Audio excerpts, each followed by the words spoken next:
Once upon a time, there lived a cat named Vaska. He was an ordinary cat, chubby, ginger, mustached, with plenty of character. But inside him lived a dream, not just to lounge on the couch and purr, but to become someone great. And one day, fate handed him a chance. His owner decided to bake a pie and pulled out of the cupboard a white chef's hat that had once been given to her for her birthday.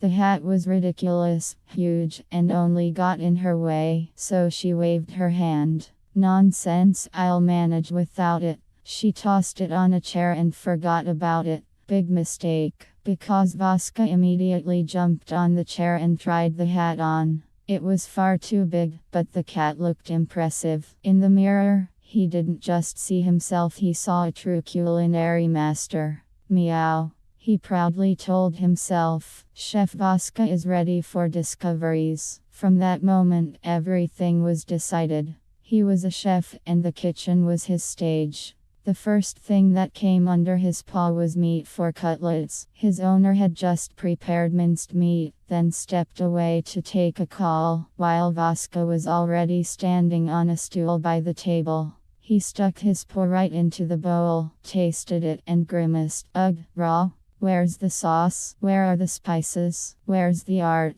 He started rolling meatballs, but his paws were wet, his fur stuck, and instead of cutlets he made lumpy balls with furry inclusions. "Perfect. A new dish. Cutlets a la Vaska," the cat announced joyfully. The owner returned, saw the bowl, and gasped, "Good heavens, Vaska, what have you done?" But the cat wasn't embarrassed, he was proud. He leapt to the floor with confidence and, like a real chef, nodded. "This is haute cuisine, you just don't understand." Next came the soup. The owner had put a pot of water on the stove and left the room. Vaska climbed onto the table, looked into the pot, and thought, "Empty. Just like my bowl when she forgets to feed me. Needs fixing." He glanced around and noticed the aquarium with a goldfish. He thought and decided, "Aha, excellent ingredient.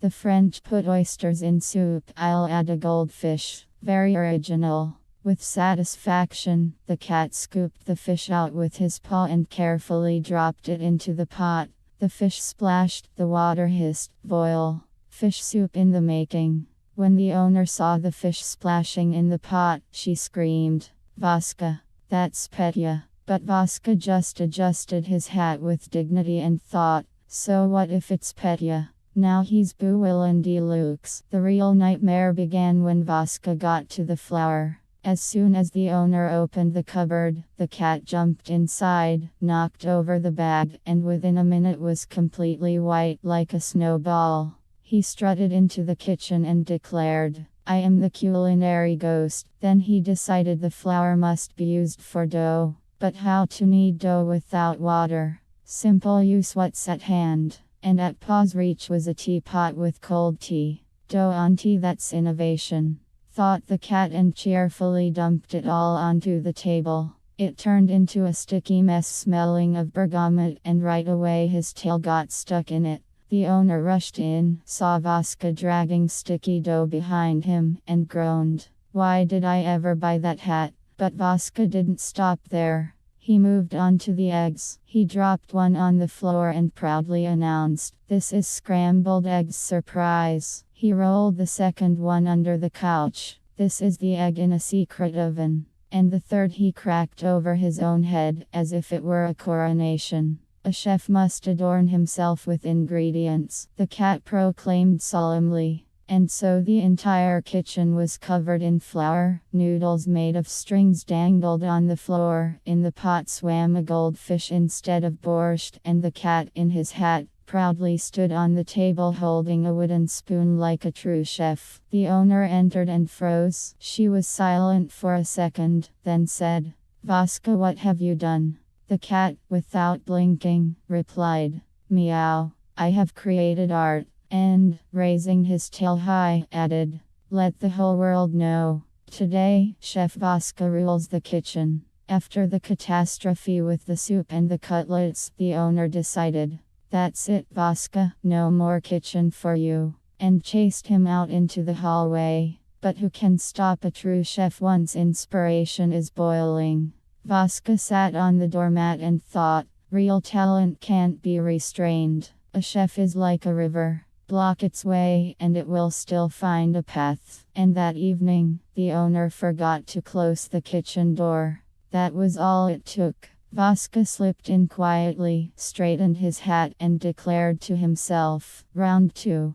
The dessert disaster. First, he decided to make dessert. The audience craves sweets, he said, and opened the fridge. On the shelf was a jar of jam.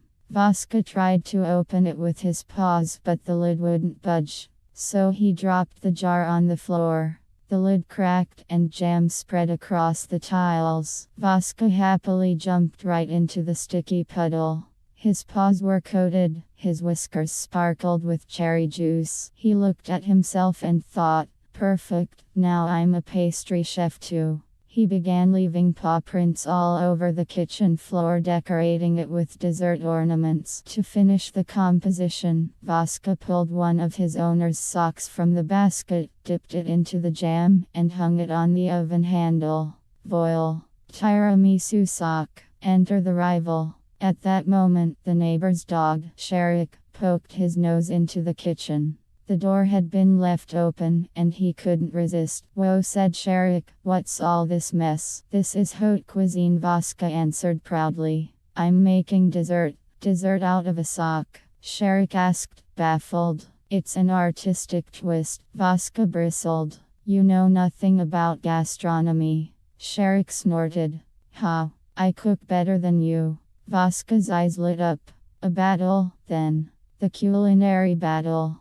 The culinary showdown between the cat and the dog became the event of the century. Vaska leapt onto the table, fixed his hat, and shouted, I stand for sophistication and style. Sharik set a bowl on the floor and declared, and I stand for simplicity and taste. The owner walked in just in time to see the scene. At first she wanted to throw them both out, but then sighed. Fine, let's see what happens. Dinner's ruined anyway.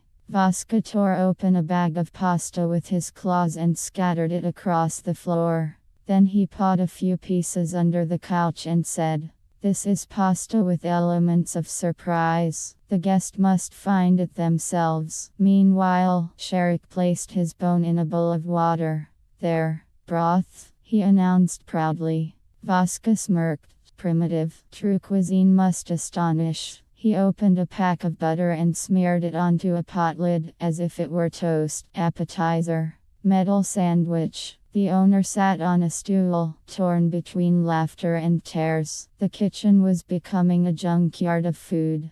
Jammy paw prints on the floor, a bone floating in water, a goldfish still splashing sadly in a pot on the stove. Fine, she muttered.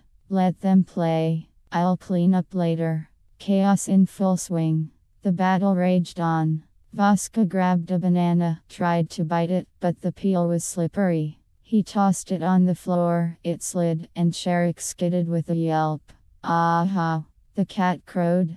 Cuisine is not only taste, it's also spectacle. Sharik, in retaliation, rolled a piece of bread in flour. It turned into a lumpy pancake. He lifted it proudly. This is my bread. That's a rock, Vaska snorted. But hey, rock can be stylish too. The grand finale. At last, both decided to present their dishes to the owner. Vaska laid out on a plate furry cutlets, the metal sandwich, and his masterpiece, the tiramisu sock. Sharik pushed forward his bone broth and floury bread rock. The owner shut her eyes and sampled a little. After Vaska's cutlet she coughed, after Sharik's broth she laughed, and as for the sock dessert she refused to touch it. Well, asked Vaska, who won? The mess won, sighed the owner. And my kitchen lost. Vaska wasn't discouraged. He knew that every great chef begins with disasters. What mattered was style and confidence. He climbed onto the stool, raised his paw to the ceiling, and declared, This is only the beginning. Ahead lie gastronomic triumphs. Sharik looked at him and said, You are crazy. But you know that was fun. And so, a new tradition was born: culinary battles. Once a week, the cat and the dog gathered in the kitchen. The owner held her head in despair, and the neighbors listened to crashes, barks, and meows, wondering, what on earth are they doing this time? After a few home battles with Sharik, Vaska felt that his talent was far too great for a single kitchen. A true chef needed an audience, applause, ovations. He needed spectators. Meow, he told himself, straightening his chef's hat. It's time to hold a gastronomic festival for the whole courtyard. He picked a date: the upcoming Saturday. That was when the neighbors always took carpets outside to beat, hung laundry to dry, and sat chatting on the benches. Perfect audience, thought Vaska. No one will escape, everyone will taste my dishes. Preparations for the feast. On the big day, Vaska woke up early, jumped into the kitchen, and began preparations. The owner was still asleep, so the chef was free to work undisturbed. First, he grabbed a bag of pasta and dumped it straight into the bathtub. A big pot for a big celebration, he announced cheerfully. Then he tossed in a couple of sausages, a pack of cottage cheese, and accidentally dropped one of the owner's slippers. The slipper will give the broth character, he said with confidence. Next, he found a few apples, bit each in half, and threw them in. It'll be a fruity, meaty fusion dish. True gourmets will appreciate it. Sharik poked his head through the door, ears raised in disbelief. Are you cooking again? Not just cooking, a tasting menu, Vaska replied proudly. Today all the neighbors will try my cuisine. Oh no, groaned Sharik.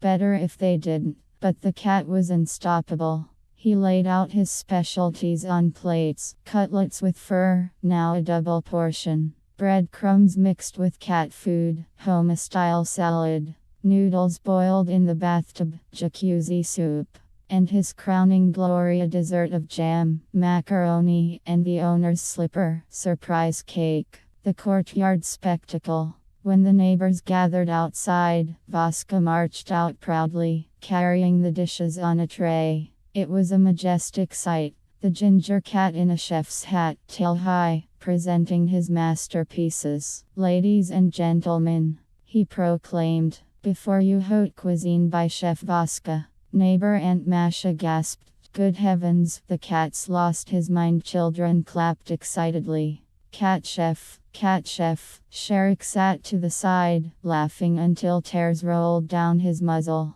Let's see who dares to eat this. The first brave soul was a little boy with a lollipop. He took a spoonful of the jacuzzi soup where a noodle floated beside a chunk of apple. He winced but said, not bad if you hold your nose. Aunt Masha cautiously bit into a cutlet, then immediately pulled out a hair. Ooh, she shrieked. That's cat fur. Not fur, Vaska replied solemnly. Gastronomic texture. Uncle Petya swallowed a spoonful of broth and started coughing. What's floating in here? A slipper. An artistic touch, Vaska declared proudly. From tasting to carnival. At some point the children decided it was all just a game. They began grabbing noodles with their hands and throwing them at each other. One snatched Vaska's chef's hat and wore it. Another chased Sharik around with the surprise cake. The food festival turned into a carnival. People laughed, ran around, dishes flew, and in the middle of it all Vaska stood tall, satisfied. The audience was reacting. Maybe not as he expected, but still it was a show. The aftermath. The owner finally woke up, looked out the window, and froze in horror. Children were running wild with plates, adults were scolding, noodles floated in her bathtub, and her cat stood on a stool in the yard wearing a chef's hat, basking in applause. She clutched her head. Vaska.